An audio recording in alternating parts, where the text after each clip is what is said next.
all of those extra bells and whistles. What it does have is performance, and quite often size.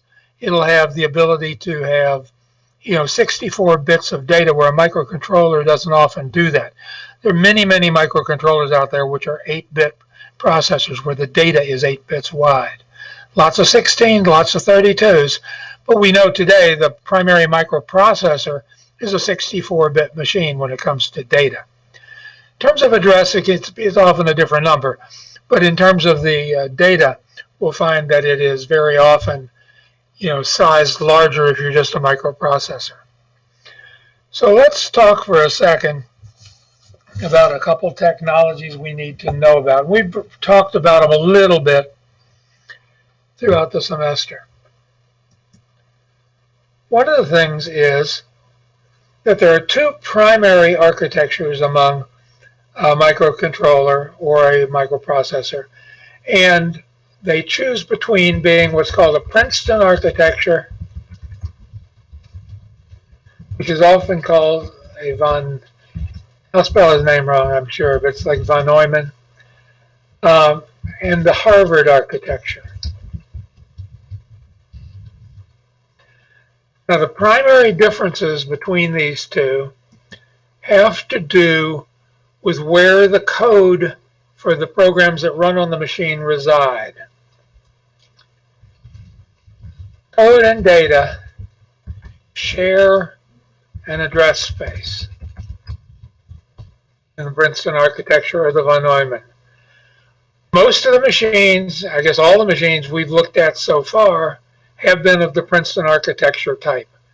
The SAP-1, data, program statements, they were all mixed in the same 16 bytes of memory. The SAP-2, the instructions and data were commingled among the 64K of memory that it had. Same thing with the 8085. Same thing with the 8088 and the 8086. So it's a common architecture, and it's a choice you make. In the case of code and data, the memory bytes are going to be, well, I should say in terms of bits, the memory for code and data is going to be multiples of that basic size. So if I say I have a machine up here, which is an 8-bit processor, that means the code is going to be 8 bits for its kind of basic unit.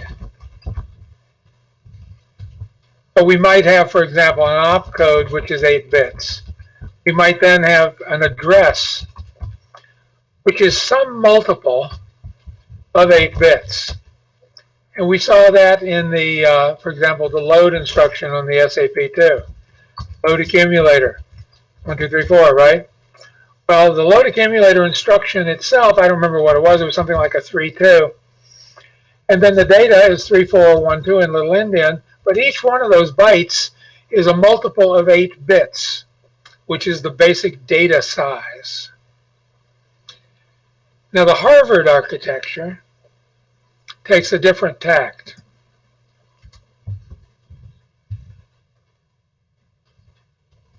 Data and code separate address spaces. So data can be 8-bit, code could be 16-bit, for example, or 14-bit, or 23-bit, whatever it needs to be. The data could be 16-bit. Data could be 22 bits if you needed it to be. So the size of the two are independent of each other, although obviously you're going to at some point have instructions in the code which have to store addresses of the data. So in this case, when we speak about an address, there is a separate address for code and a separate address for data. Whereas up here, a single address could address either code or data, and you had to know what it was when you got there. So if you pointed the program counter at it, or the instruction pointer, we could execute whatever we were pointing at. Over here, we could only execute things that are in the code. We can't execute data. We also can write and read from data, but in most machines we can't write to the code section. That's usually a security precaution or a architectural protection type of a thing.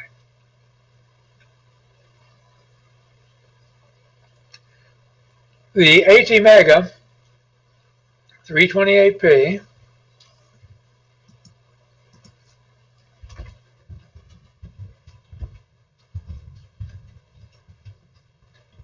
is a Harvard architecture machine.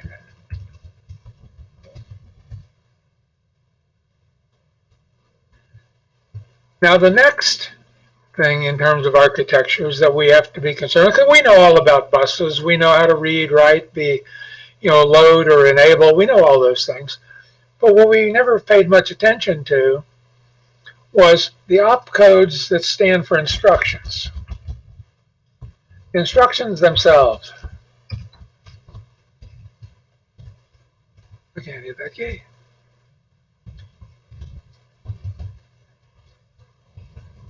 They can be powerful, or they can be simple. Powerful means we might have an instruction which knows how to do some, I don't know, some digital signal processing thing like alt add, which is an instruction that knows how to multiply pairs of numbers together in an array and then add them up and produce a sum, putting that in a register. So that's a lot of things that that one instruction can take. This guy usually takes many clock cycles to execute. You can write your program.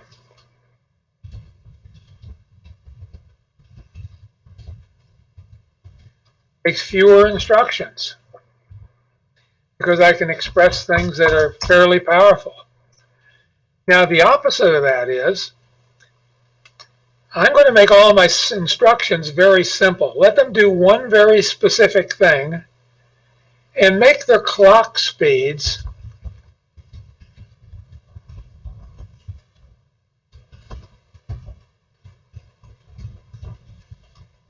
be very few. But we need to execute a program, we need lots of instructions. Now where's the trade-off? Well, lots of instructions times few clock cycles could be made to equal many clock cycles times few instructions. So for a given program or problem, there's probably a break-even point where it makes sense to write lots and lots of instructions that are very, very simple, making it easy to debug, making it easy to get very, very good timings on how things are going to operate, versus a few instructions which very powerfully solve the problem, but perhaps in some time and perhaps at the expense of what if you have a bunch of instructions you never use in your instruction set. And that can be costly, and those processors may be more expensive. So we have names for these two classes of instruction sets. These are called CISC. Let me actually do that. Complex Instruction Set Computing, or Complex Instruction Set Computer, depending on whether you're talking about the act or a noun. These are called RISC, R-I-S-C, Reduced Instruction Set Computing.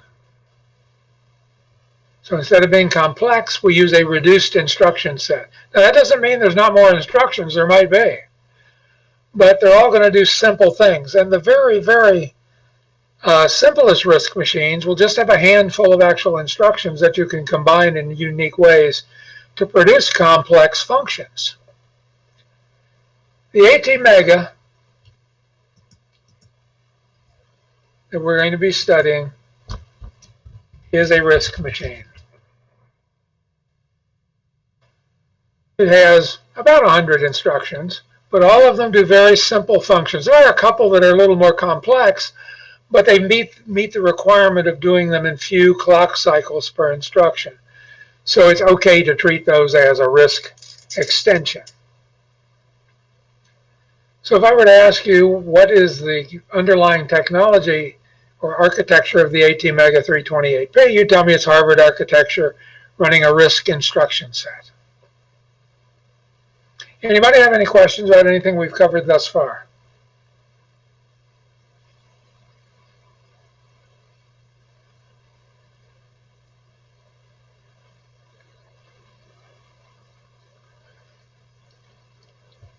Okay.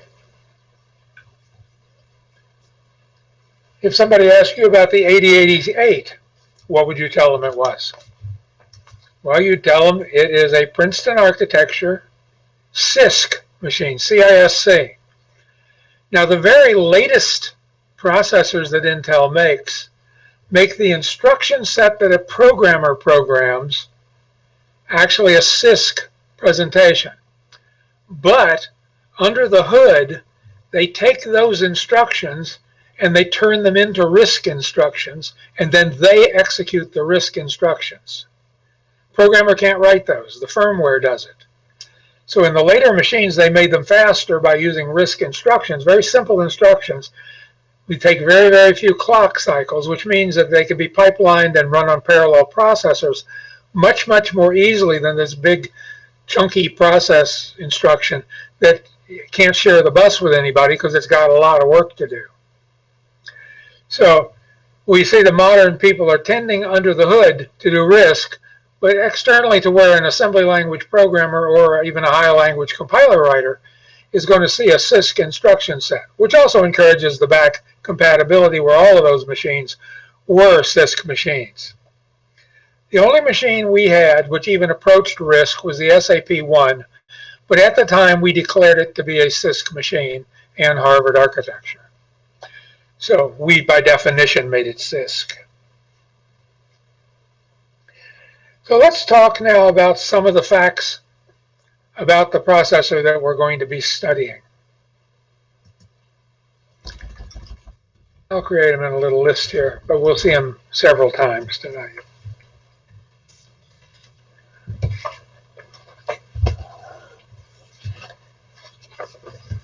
My headset is attacking me right now.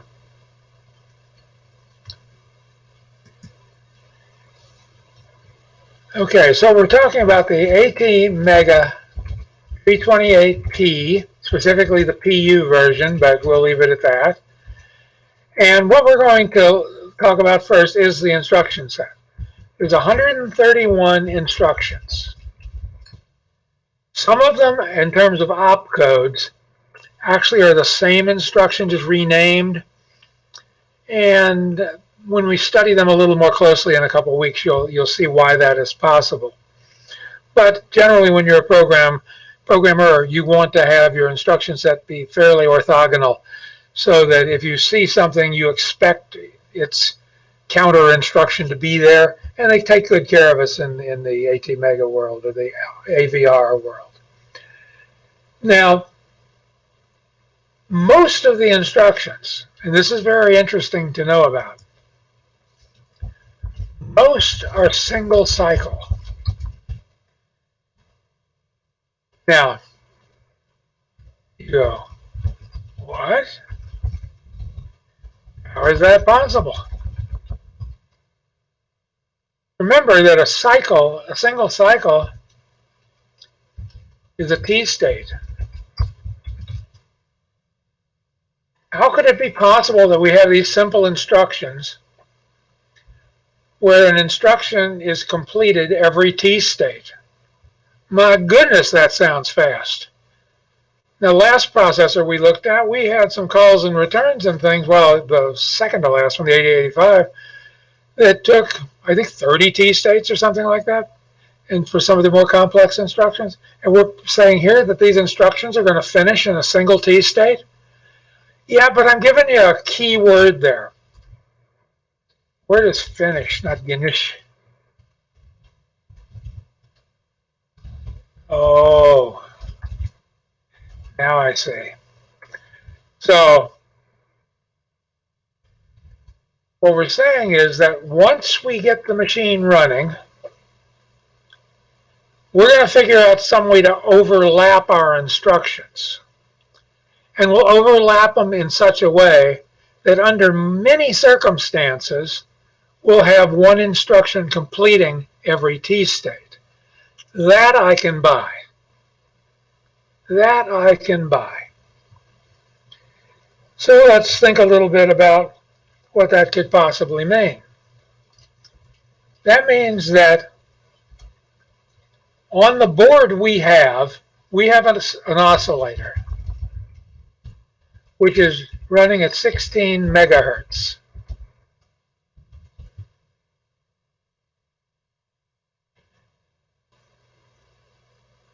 A fact to know and tell is that that processor, for the main processor purposes, is not stepped down like the SAP2 would be, or the one with the second flip-flop.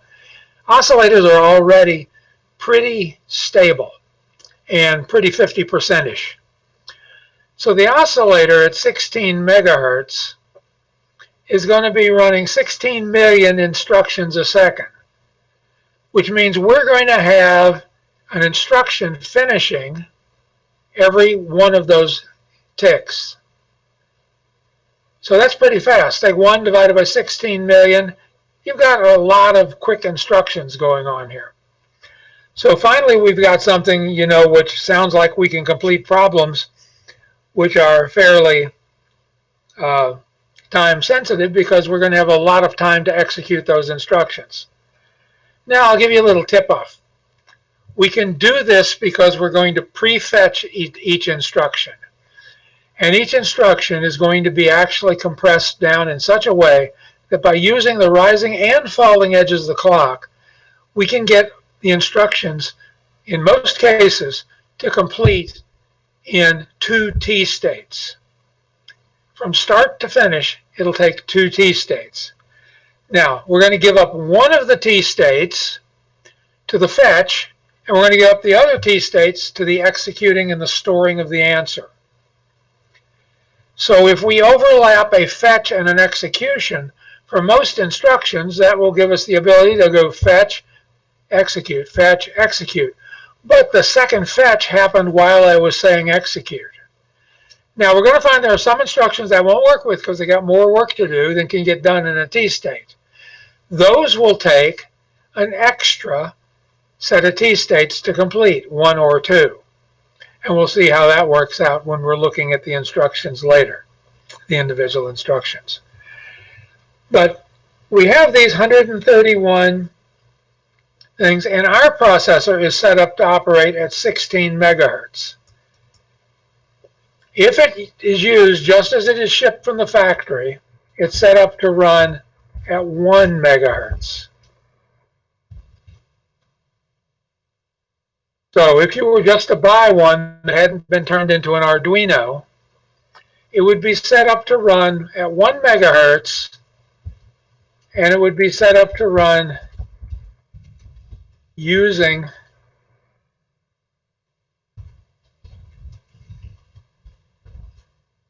a 1 megahertz internal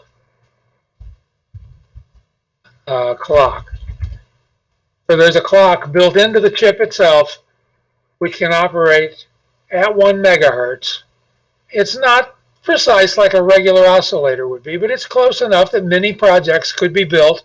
Still fast enough. That's going to be 1 microsecond per T state. And if we're finishing every T state, that's finishing an instruction every microsecond at that speed. And if you're running an Internet of Things type application, like this is a door lock, there's not a lot you need to do per second. So you may find that that's plenty fast enough for a thing. And you may actually go to sleep all the time in between so that you can save battery and then just wake up, do something quickly, and go back to sleep again.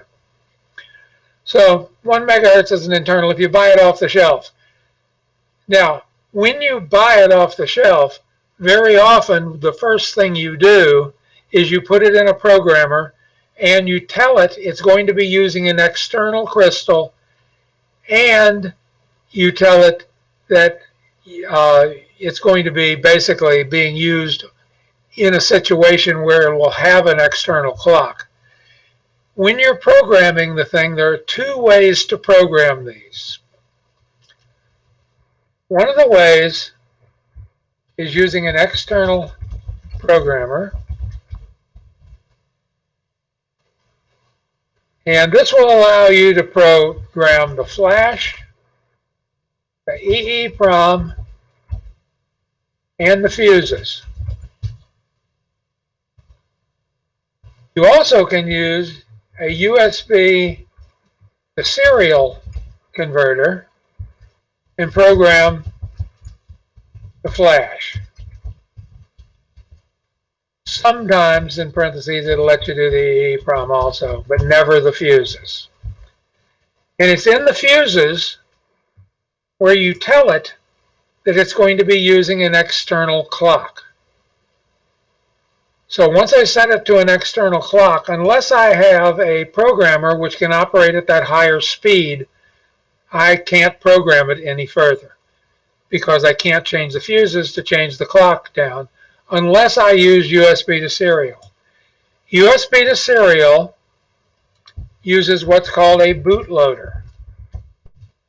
A bootloader is a piece of software often stored in the high part of memory, which could only get there by way of an external programmer.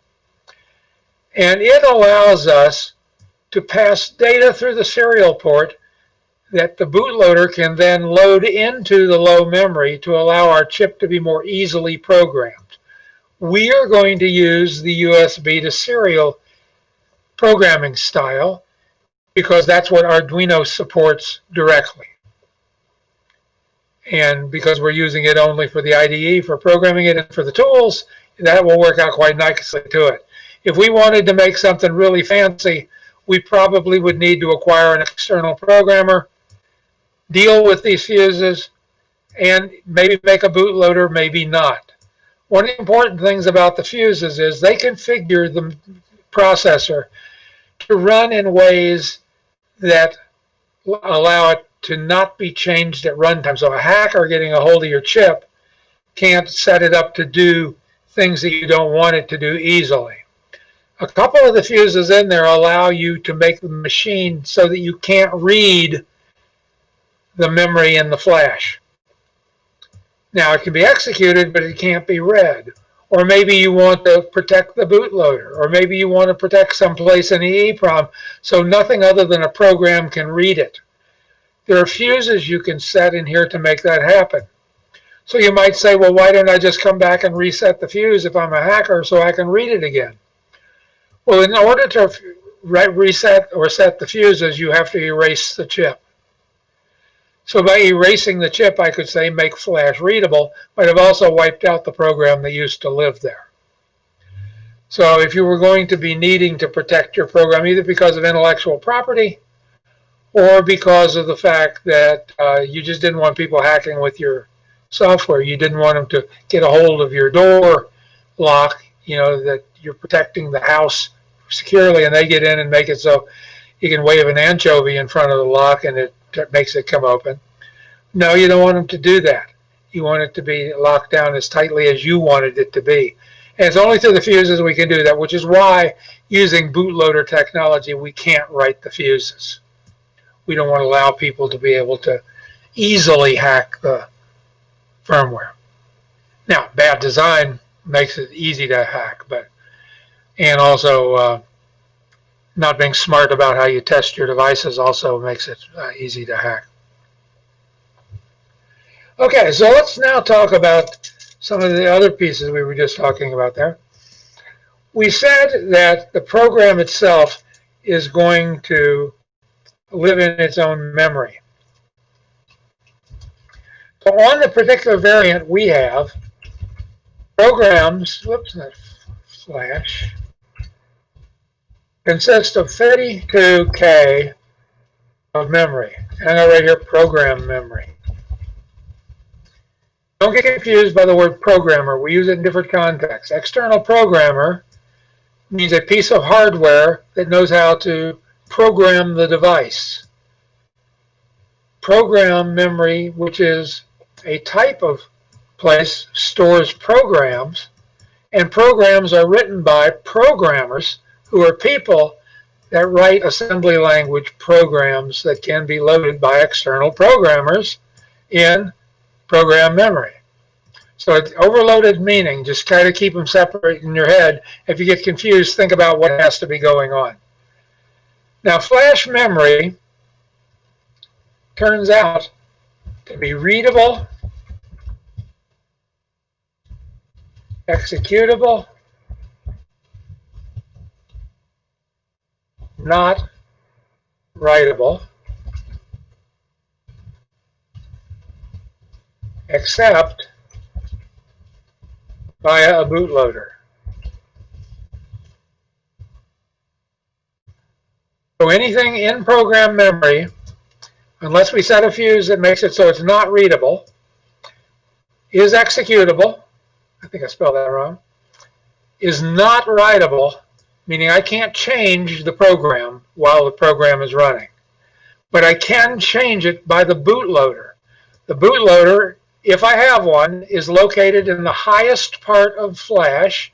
It is a program, and when it is asked to do its thing, it's able to write to program memory.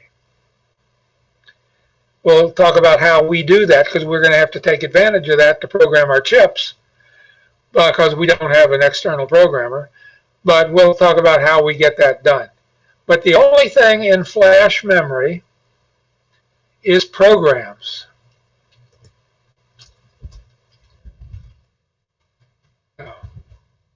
Programs go here. Okay, got me. Constant data can go here too. And you might say, well, what do you mean constant data? Well, I mean constant data is data which has a value. Well, does it have to be completely constant? Meaning that it's, well, in memory it's going to be constant because this is not writable memory, right? Once I have it here, so, but I do need to say that this data also can be what is called initial data. Okay, I got you this time. What do I mean is the difference between constant and initial data? Let's say in a program, I were writing in C or some language, and I said, integer x is equal to 32. Where did that 32 come from? Well, you would say I'm initializing x to a 32. Yeah, well, where did the 32 come from? When I programmed this, if all I could write in program memory was the program, I can't write this. This is impossible. However, that number 32 could be stashed away somewhere inside of program memory in this initial data. And then I could initialize x in some memory that's not in program memory. We haven't talked about the different types of memory there are, but there are three primary places where we might find data. One is going to be called the BSS. I'm putting a little dot in front of them for my own purposes right now. Another one that we might encounter along the way would be kind of fixed data. I'm just going to call it data for now. We might call it something else later. And we might have something where the program is. We might call that text. BSS doesn't really stand for anything anymore. Years and years ago, it has stood for a lost acronym that doesn't mean what it means today. So I'm not even going to confuse you by telling you. Data sounds like a place where data could live. Text is where programs live. Text is an old word also, but it's a little more meaningful. So in my program, I might have, a load accumulator instruction from some place. Two places I could get it. One of the places is from data. The other place is from BSS. Data is where we're going to put initialized data. But it lives in SRAM, static RAM. meaning when the power is off, I lose whatever was there. So anything I need an initial value for, I'm going to have to save the initial value as part of my program, and then have an instruction that when the program begins, copies it to wherever X is in the data section. Now, if I did that for every single piece of data that I had, I'd use up a lot of space for things that just simply are set to 0 most of the time. Anything that's normally not initialized or just set to 0 go in the BSS. So we just call this the uninitialized data section. And then usually we'll run some code to set it to 0. But we might decide to set it to something else for debugging purposes to see if it ever got set to 0, to see if it was getting written wrong. But we're taking 3 pieces of memory we'll be talking about that are just used in our program. Notice that text is going to wind up in Flash.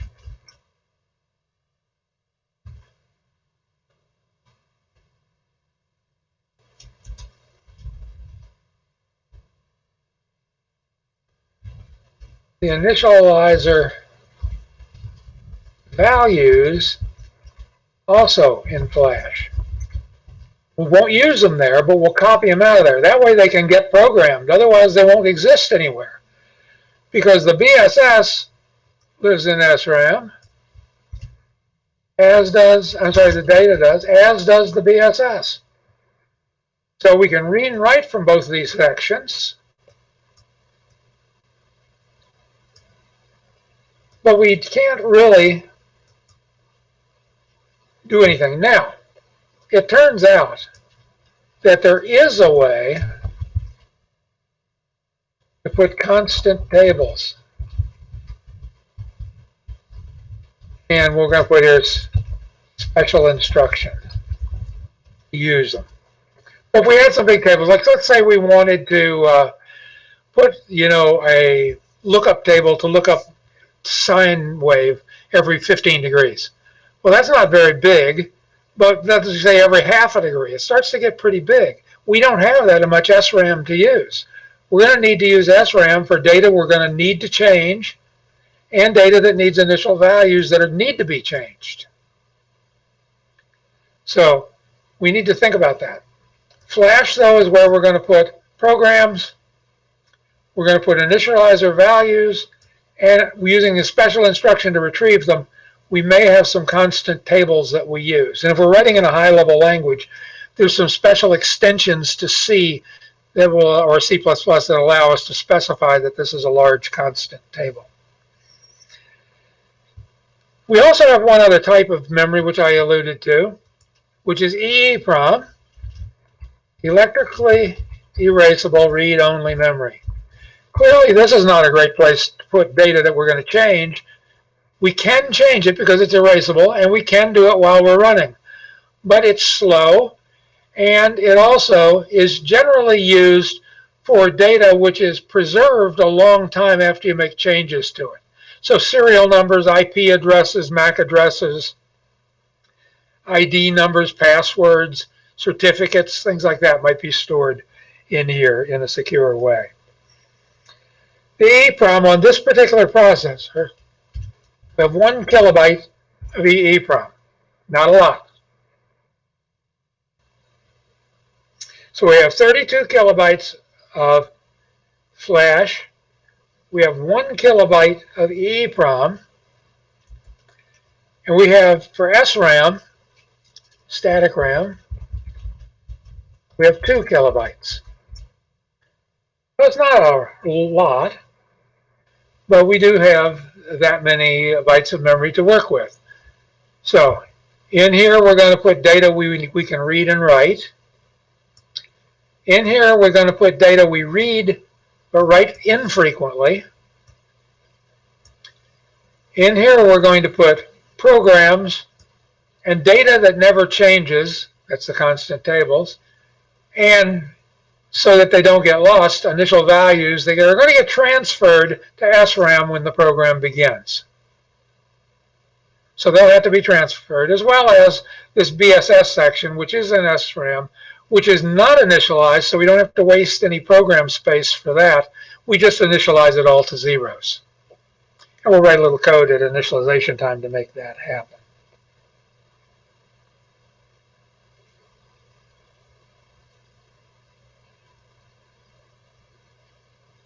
Now, in addition to this, and we care about this a lot because we're going to be using them a lot, when we're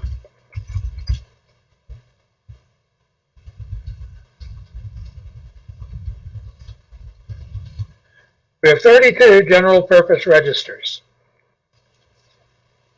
These are like the A, B, C, and D registers, which are very close to the ALU in the CPU, so that they're very fast. They're where a lot of our work will take place.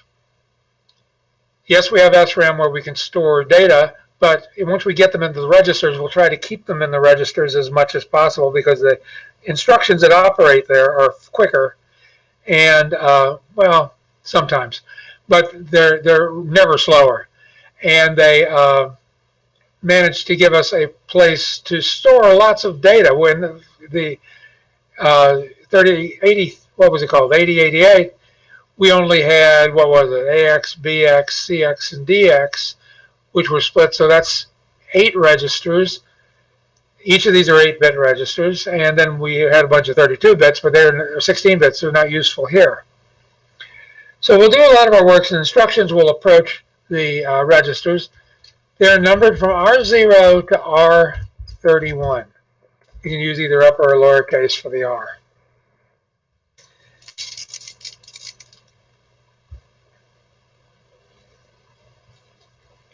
Now, some of the peripherals we have in here, although we can't use them because we're not able to meet and wire them up, we have 2 8-bit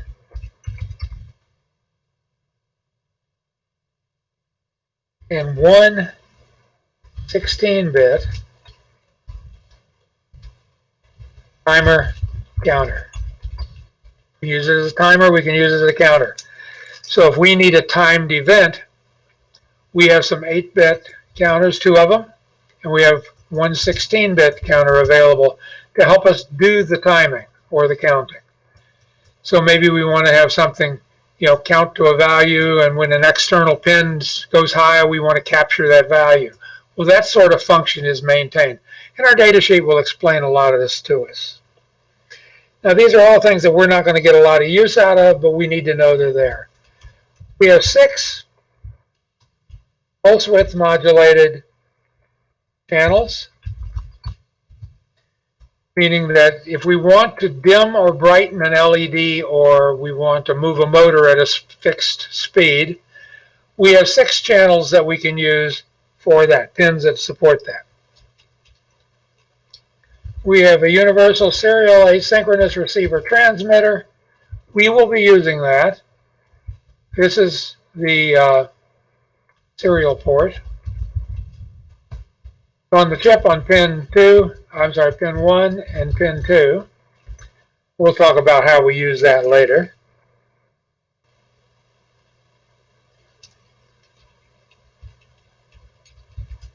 We have an SPI port, which is also one of the ways we use for programming the device. We have an I2C bus. We have interrupts if we need them. We'll be using some of those. And they're prioritized, which is handy. And they're uninterruptible themselves, if we choose them to be. And then we have 23 pins, some of which are shared with these other things, but 23 pins which are just general purpose input-outputs.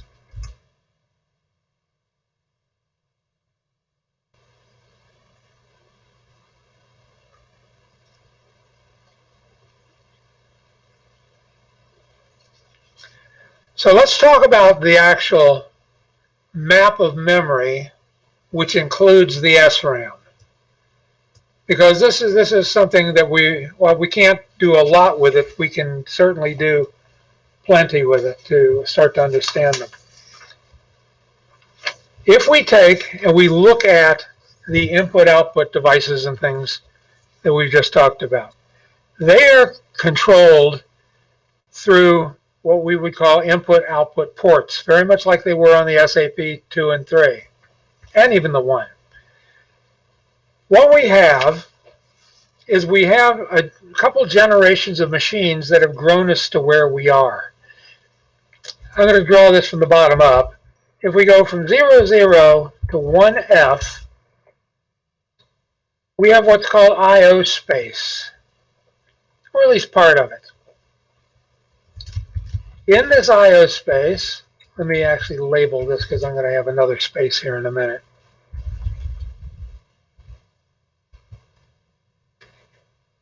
And don't try to copy this until I've got it all drawn because I'm going to change it as we go. So in I/O space, if you go to I/O address 00 through 1F, you can use a set of instructions, SBI, CBI, SBIS, SBIC, and you can use the in and the out instructions. Now, most ATmega chips have this space. In this space are where all of those 23 output pins are and input pins and things, so you can manipulate all of the pins as just though they were data coming in or out of the chip. And you, very much like we did with the read, write, enable on the keypad with SAP2, we can twiddle the bits and make them do things which are interesting on our behalf. Now, as the machines became more advanced, the I/O space was extended. It was extended to 20 to 3F. Now, in this space, the only instructions you can use are the in instruction and the out instruction. You can't use any of these other instructions. This is set bit in the I/O space, clear bit in the I/O space. Skip if the bit in the I/O space is set. Skip if the bit in the I/O space is clear. Now, what's skip? We skip the next instruction. So if we have 3 instructions in a row and the skip occurs, you jump over one of the instructions. It's a way of starting to build up logical branching with very short targets. Normally the instruction you jump over either does something that sets a bit or does a jump somewhere else to carry on further business. Now, the machines, as they joined and got the name Mega in them, actually had more space, but we actually ran out of bytes we could use for the memory space. So what we did is we created a secondary space. The space is called data space. We said that in data space, confusingly I know, but this is what we did anyway, we're going to bump all those addresses up by 20.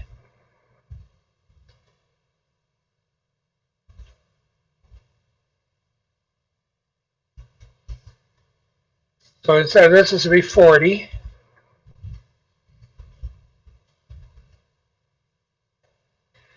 And we're going to make them addressable by any instruction, not these, but any other instruction that can access data space.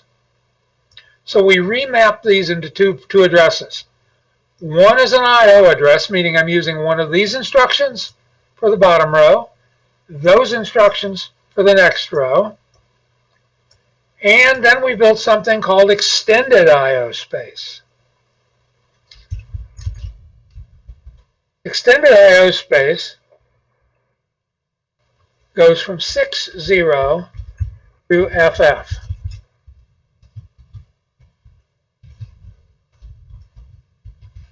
And the only instructions we can use here are load. They basically load with a, well, we'll get to why it has an S. Load with a displacement and the corresponding stores.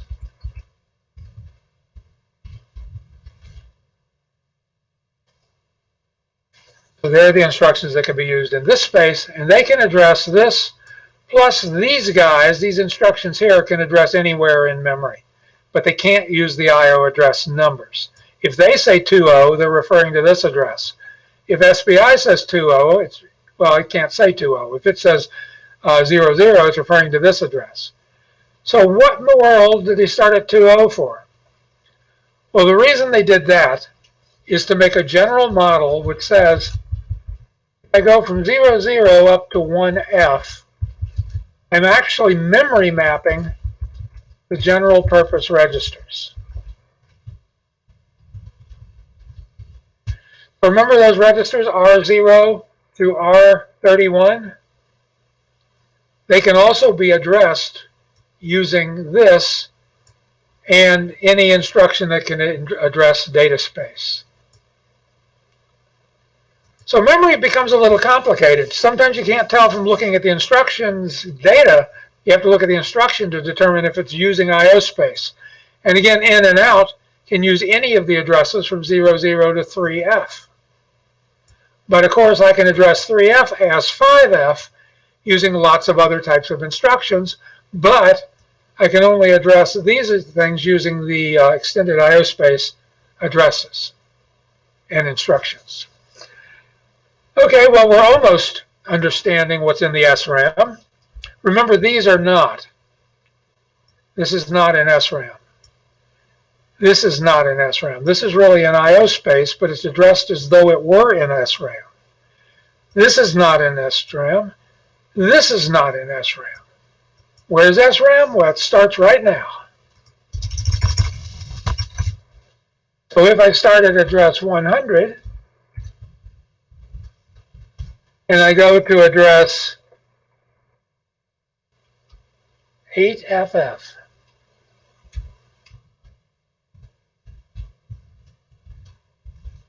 this is where SRAM lives.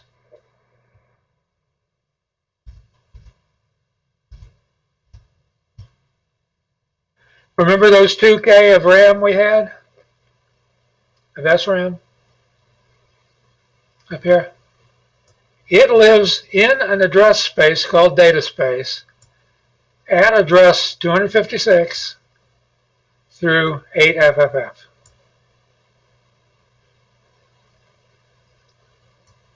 And we know this is,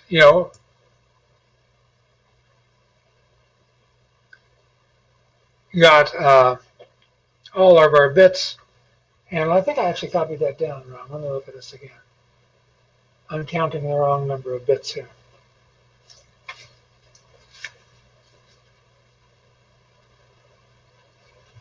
Let me look it up. I think that's 3FF.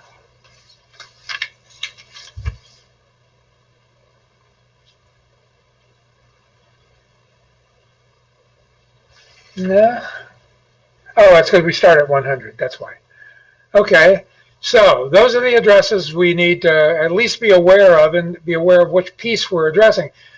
To the processor, it thinks anything from here to here is the same type of memory, but it's not. It changes to be IO memory. It changes to be this extended space. It extends to be the real SRAM.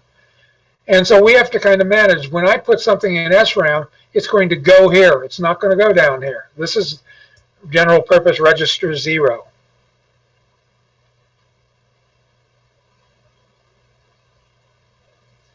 Now the program memory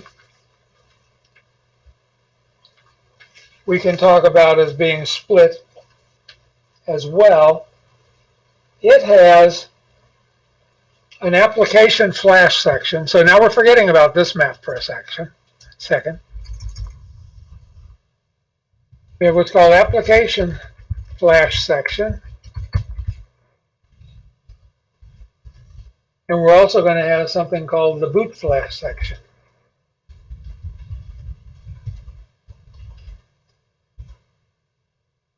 The application flash section begins at address 0000, and when you're set up to be an Arduino, it ends at 3EFF.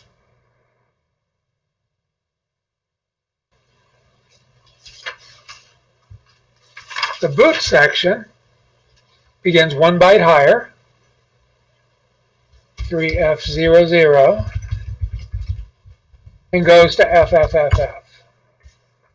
There's a little space up there for the boot program to be installed, and that's the splitting line that we have.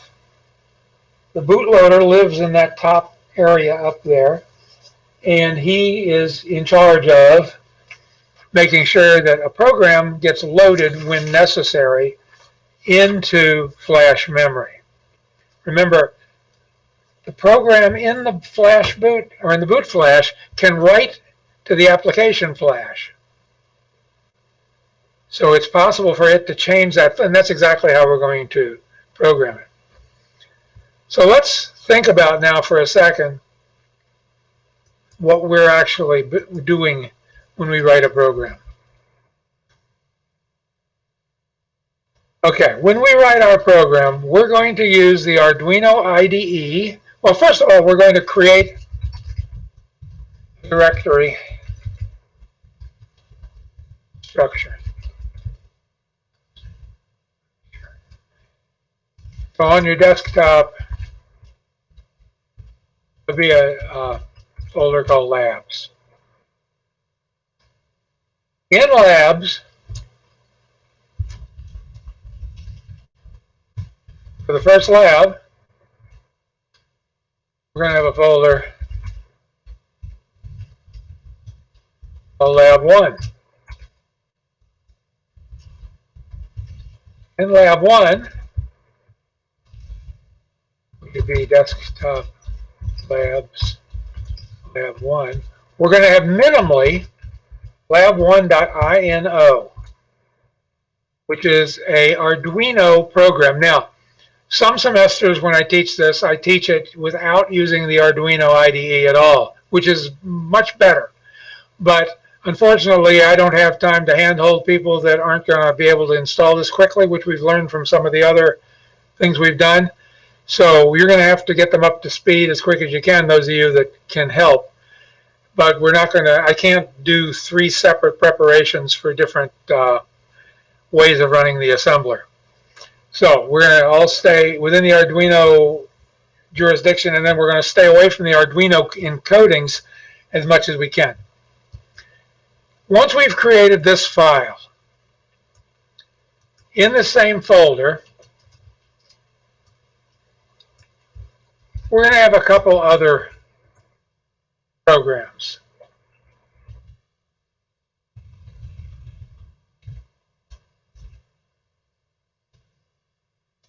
And I will provide you with initial seeded copies of these.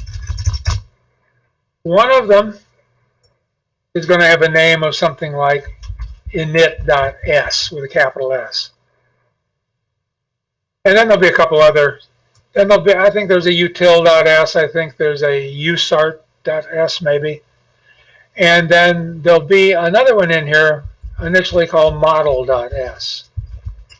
It's this guy we're going to write assembly language code in. When we write it, we're going to use the IDE to assemble it. I'm going to use the IDE to bootload it. I'm going to use the IDE to partially be able to debug it. And of course, I didn't write it in here, but we're going to be using the IDE to edit it.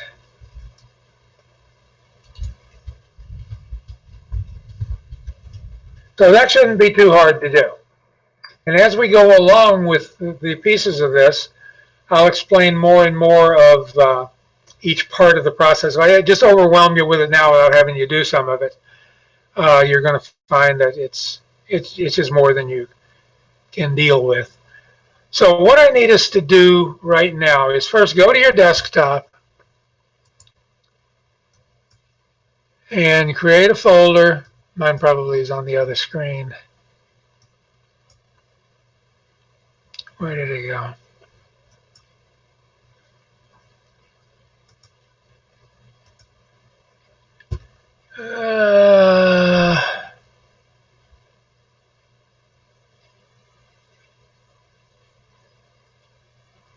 Well, let me try that again. Maybe it didn't do anything. Oh, it said refresh.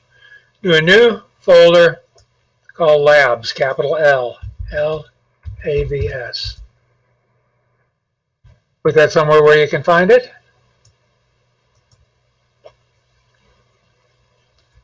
Now, create a second folder. AT in capital letters, then in lowercase, mega.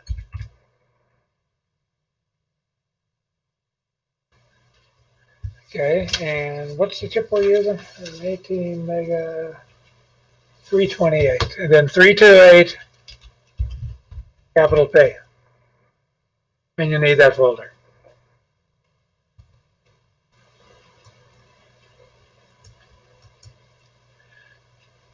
Okay, now, what we want to do is we want to go to the website.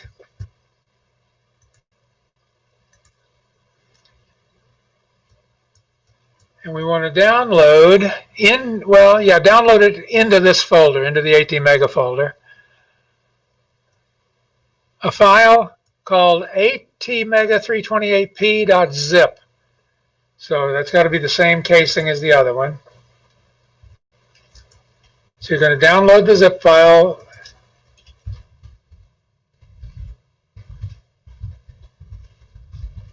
It's on the website.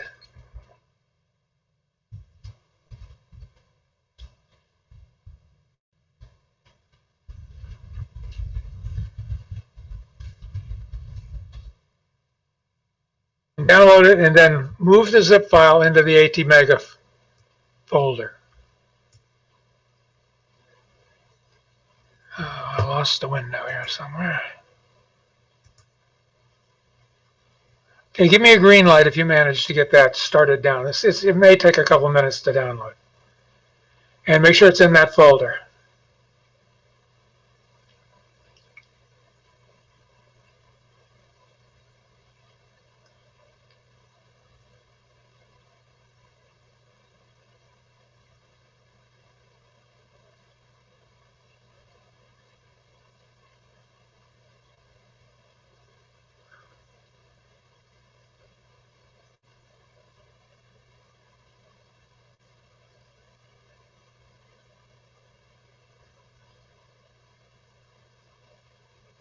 Do you want us to unzip it once it's in there? We're going to do that in just a second. I want to unzip mine first. Okay, we'll do what he just said in a second here. Go into the folder. Now,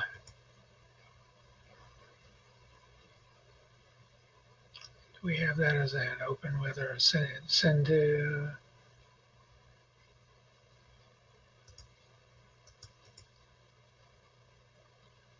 Do an extract all from that into this folder. And it may create a subfolder, it may not, depends on how you extract it. I usually don't make the extra level.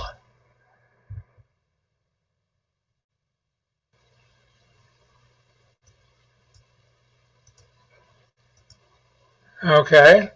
Now you may have had an extra level to go down. That's just fine. Now there's a folder in here called lab1_2020.zip.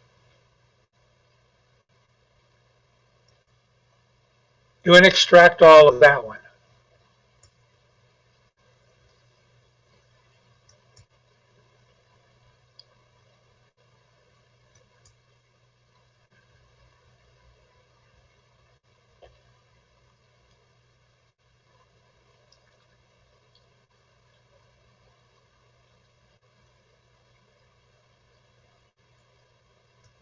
And that'll give you a lab1 folder. we want to copy that folder, copy lab 1, paste it into labs.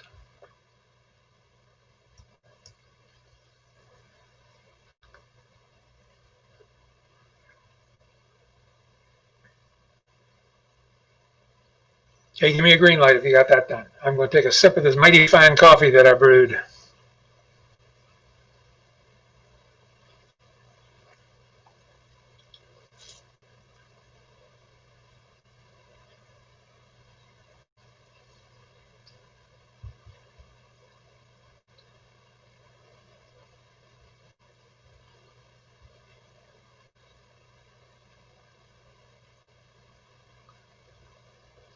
Okay, looks like everybody got that done except a couple people that, well, I think almost everybody. Simon probably can't. He's probably still thunderstorming there.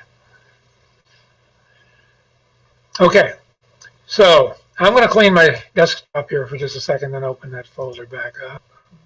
That. I can go off the screen.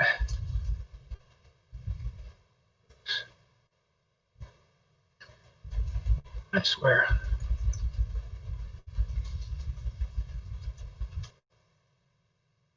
Okay, if you open up the labs folder, there should be a lab 1. And if you open up the lab 1, there will be some programs in it. Don't click on any of them yet. If you did, close them.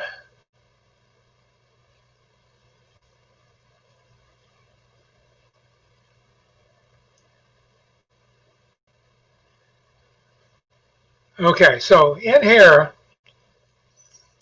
is kind of a starting point for a project, and it has a model, which is going to be where we'll make some changes. It has some pre-written code that I will probably take away and make you rewrite later, and then the main INO file for the Arduino program. The way we're writing it, we're making Arduino not know it's calling assembly language. We're fooling it. It thinks it's running C.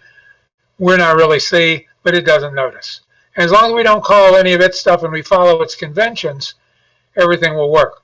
Don't open any of this stuff yet till we have a chance to talk about some of the hardware. One thing I do want to do, though, is go back up to the labs folder, do a copy of the folder, paste it in again, and you'll get one that says copy on it. Rename that to lab 0.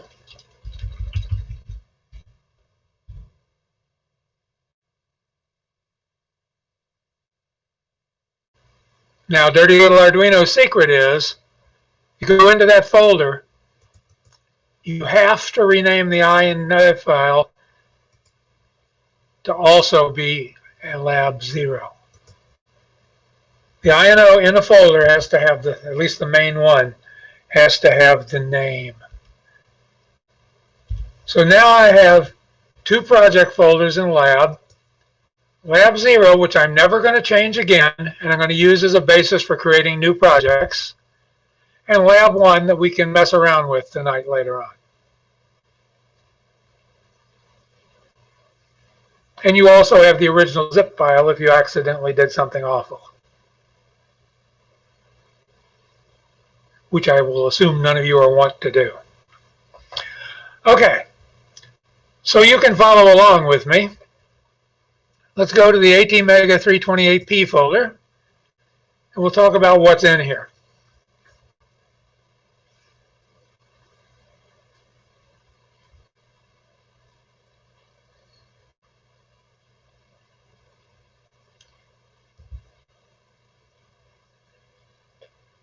Okay, as you saw, we have our lab folder in here.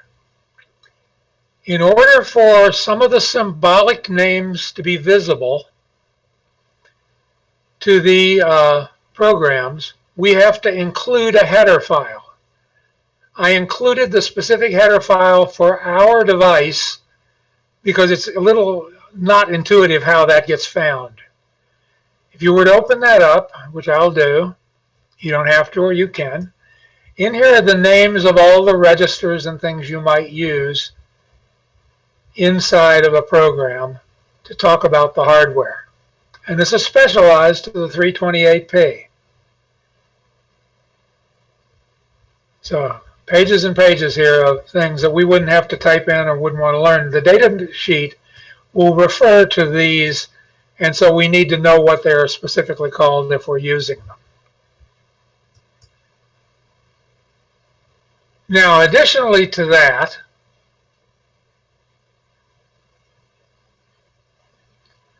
I included a PDF, which is the main data sheet for this particular device.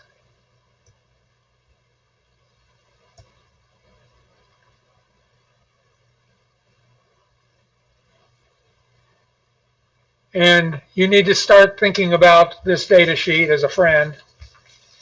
And I will give you some reading assignments out of this book. If I forget to do them during class, I'll post them. But it's not a lot of pages to be read, but they give you a good way of getting familiar with the device. And this is very detailed. I mean, it does go into the chip. Remember, this chip, the 18 mega 328P, which is the data sheet covers, as well as all these other ones, you'll have to learn to appreciate what yours has and what the others have. But this is the chip, not the Arduino. Now, if I were to open up the bookmarks on this, down near the bottom of the bookmarks, a page or two or three that you're going to care a lot about is this instruction set summary. I go there,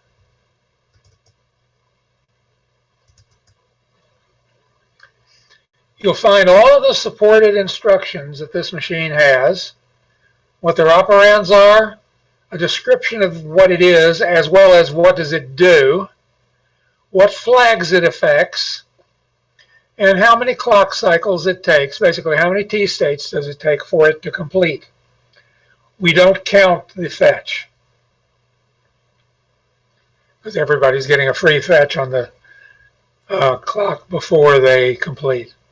Notice this can be 1, 2, or it could be 1, 2, 1 or 2, or 1, 2, or 3, depending on which instruction you're doing. These have been grouped: arithmetic and logic, branch instructions, bit and bit test instructions, data transfer functions, MCU control instructions. The only one of the last set we're going to use is the no-op. We won't use sleep, we won't use the watchdog reset, and we won't use break. So if you print it out, you don't need this last page. So this is something to know about and be able to come find quickly. Now, this is the one specific to our processor.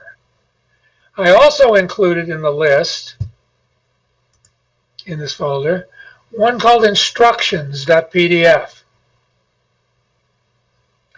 Instructions.pdf is the instruction manual for the entire AVR line. So it includes instructions we don't have.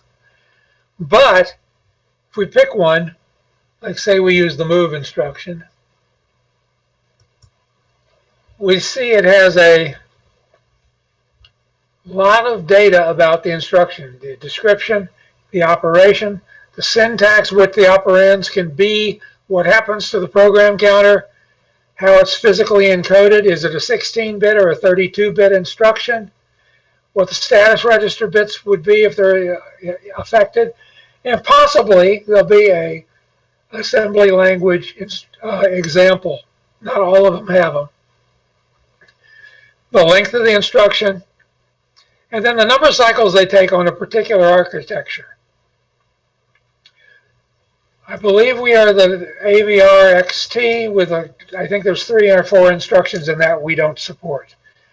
That you can look up in the other manual I gave you. But this is how you would use this book to confirm the details of an instruction if the other guy I showed you, this guy, didn't have enough information. As you get better and better and better, you'll use this one more and more and more because you'll already know what this one says. Now, Our manual has some errors. So there is what's called an errata. Errata is, how is the silicon in this chip wrong? What's the bug that has been built into the hardware? You can read through this. There's a couple things that our chip has wrong, but there's nothing we're going to be using.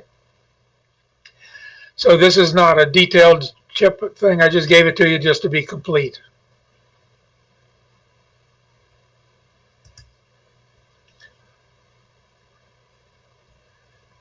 Now, the Arduino is a different thing. We need to know about the Arduino. So one of the things that I did is that I supplied the Arduino pinout.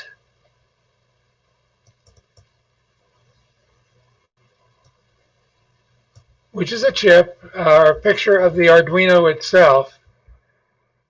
And here on the kind of left bottom side is our chip we're programming. So all of the pins on this chip that are useful to us have been brought out to headers on the Arduino itself. If you follow the black numbering around the edges here, you'll see that those are the pin numbers of the chip. And then there's another number on the board, which are the Arduino numbers. Actually, I got it wrong a while ago. TX and DX are really pins 2 and 3 on the chip. And then if we were using it purely as a hardware platform, we could then use these other numbers and things to just figure out what the value is. So the pink is the number on the board. The number on the board, if it has a little squiggle in front of it, means it additionally has PWM support. A lot of the pins have multiple meanings, meaning I can configure pin 13, for example, to be a pin which responds to interrupts. Or I can make it the clock pin for the I2C bus. I'm wrong about that, for the SPI bus. And it also internally has an LED attached to it. We'll make use of that LED, but in order to do so, we need to know it's on port B, pin 5. And since we're not really attaching to anything to it, we have to know that physically there it is on the board.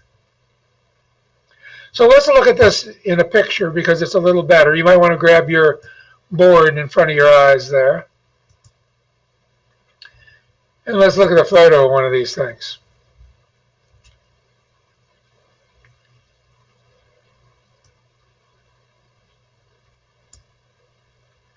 Okay, well, I guess I can zoom in a little, not easily.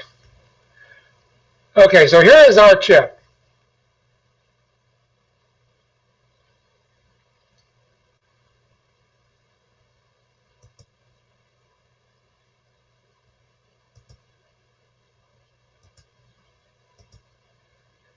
This is our chip right here.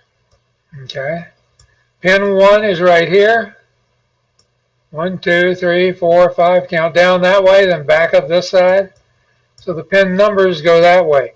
They don't correspond to any number that's on this board. So if you go to pin 1 here, don't think you go to pin 1 there. This number is the Arduino number, not the ATmega number. But they number on the chip down this side, and if you use that last picture I showed you, you can determine what the actual pin number is and what one of these external things if you were going to build a project on this board, for example. The processor itself, internally when it originally shipped, had no bootloader, was programmed to use a 1 megahertz clock that's inside the chip. It was reprogrammed to have a bootloader and to use this crystal sitting right here, which is a 16 megahertz crystal.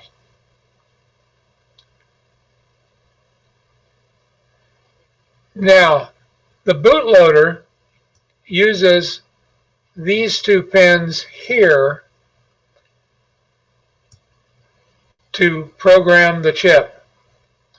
But since your computer doesn't likely have a serial port on it anymore, and instead has a USB port, these serial lines right here need to be converted by the bootloader into USB data to be received by your machine. In order to do that, this chip right here, which is another AT-Mega chip, it's just a different design. It's a surface mount, not through the hull, or through hull. This chip is responsible for taking messages coming in the USB, turning them into serial messages, blinking the receive light, and then making them be received by the board. Vice versa here. Transmit has to go to this chip. Now, receive and transmit, you have to read the data sheet. The wires may be crossed because receive on this will be receiving from the transmit on this, and vice versa. So I may have said the other words going that direction. But then this guy ultimately becomes a USB signal going out. So one of the things that happens at boot time is, or when reset is pressed, and the reset button is up here, when reset is pressed or we power it on, this chip right here will either be receiving or not receiving data from the USB port. So the bootloader, which is on this chip, is going to look at the data, and if it starts to see data start to arrive, it thinks I'm being programmed. And it puts itself into programming mode, and it reads everything it reads, it writes to memory. When it's done, it transfers control to the first byte of that newly loaded memory, which is called the reset vector, which then branches into our program and starts executing it.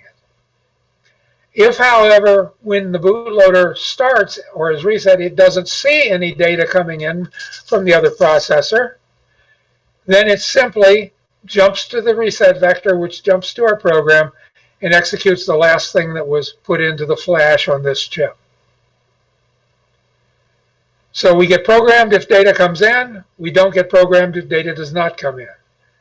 If we were not using a bootloader, we would use these pins right here to do in-circuit serial programming, which would allow us not only to program the data part, but would allow us to write a new bootloader and to rewrite the fuses.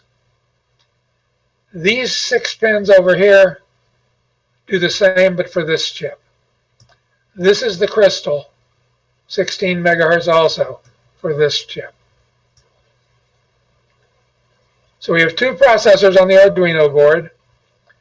This guy is responsible, and is a different type of chip, but he's responsible for maintaining USB to serial traffic.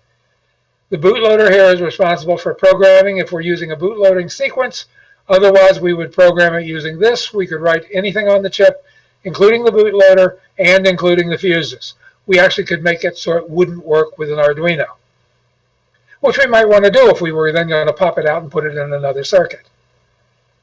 But the Arduino is primarily here to make it easy to program, and because they have good software tools for us to be able to program the thing.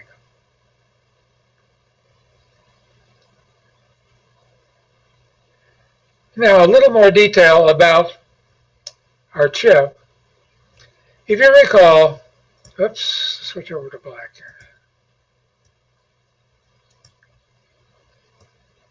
here. In memory, we have all flash when we can put our program. However, the first part of memory, we're at low addresses here, just like we were when we did this, the data memory. At the lowest part of memory here, we have things called interrupt vectors. I'll just write IV. The first one is most important. It's called the reset vector.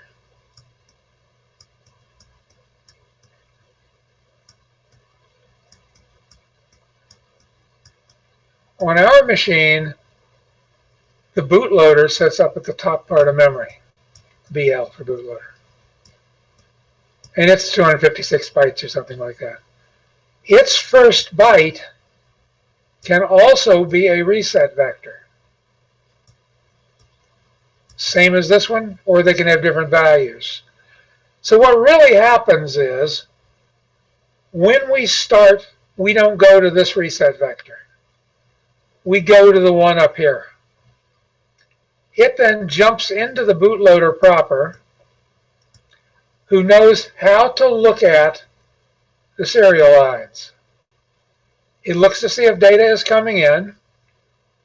If it doesn't have data coming in, it branches to this reset vector, which then branches to our program. If it does have data coming in, it stays here until it has read all the data and programmed it into this part of memory. At which point it then jumps back to the reset vector, which jumps into the newly programmed stuff and continues executing. So you have to also understand how this is laid out. Reset vector here, reset vector in the bootloader. Potentially there also could be other vectors here. Usually they're down here, and usually we keep a bootloader as a secondary reset. We normally use this as the main one, and we know how to jump to this one. But that's up to the programmer and the linker, all of which are tools we'll get used to using pretty soon. So this is some fairly easy way of looking at this. Now, this chip has a place where you can program it by power it by sticking in a connector here. We're not using that. Instead, we're using the power on the USB port, on the cable that plugs in here, to power the chip. On this, if we were to look carefully, we'd see down in this section down in here, we have most of the power management stuff. And basically its goal is to create 5 volts and create 3.3 volts. So they're available here on the header, and also so that the chip gets 5 volts in order to run it. We can actually run this chip at other voltages. And the Arduino itself is not set up to do that, but we could rethink it, reprogram it, and do it, for example, at 3.3 volts, and run slower, but use less battery power. So let's look back at what else I've given you here to have in your little box of goodies. One of them is the schematic diagram.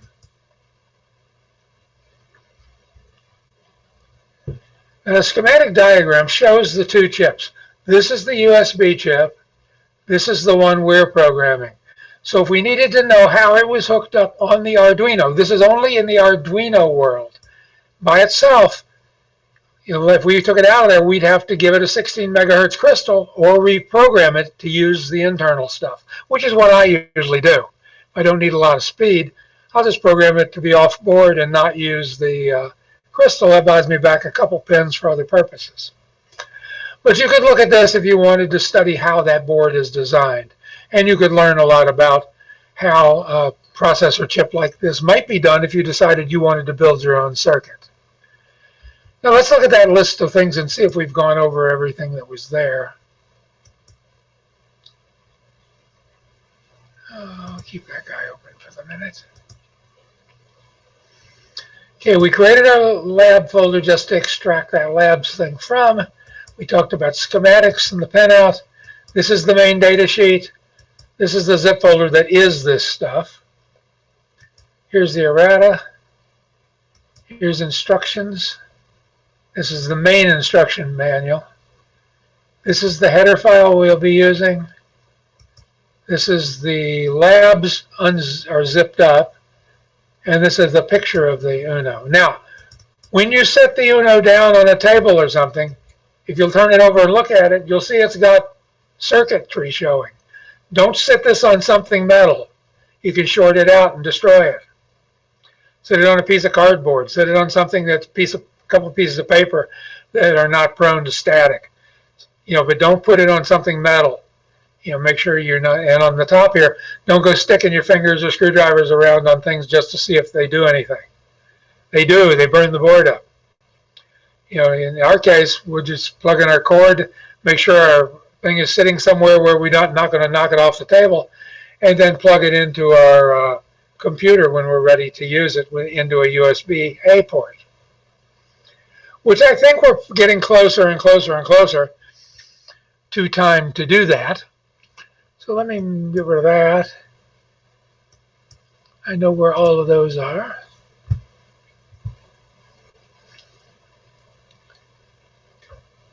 Okay. What we need to do first is we need to just open up the Arduino environment. So during the installation of the Arduino software, you should have gotten a, let me see, where is this?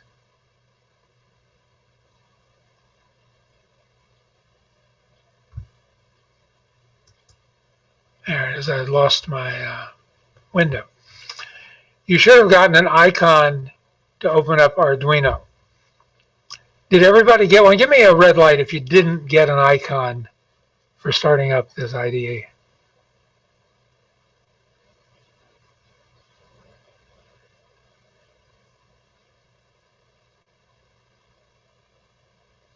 Okay, you may not have one on your desktop.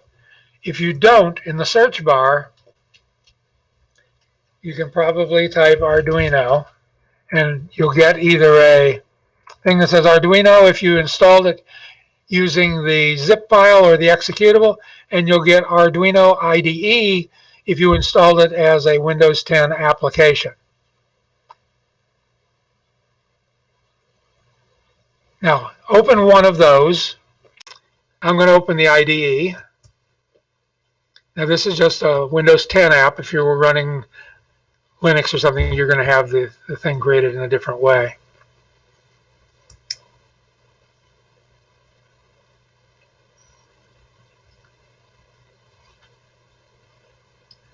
Now, you should have that opening up. Now, part of your homework was to install this, so part of installing it's making it run. So,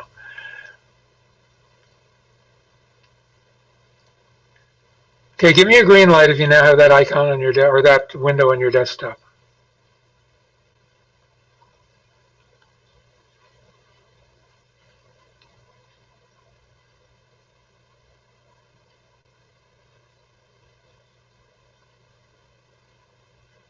Okay, what we're going to do in here, you know what I need to do? Let me go File. You don't have to do this. Preferences. Let me change my font size up to 18 font.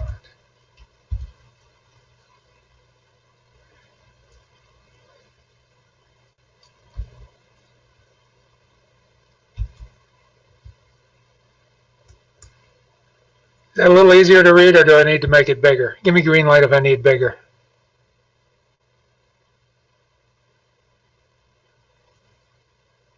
Okay. So, let me see, was there another something else?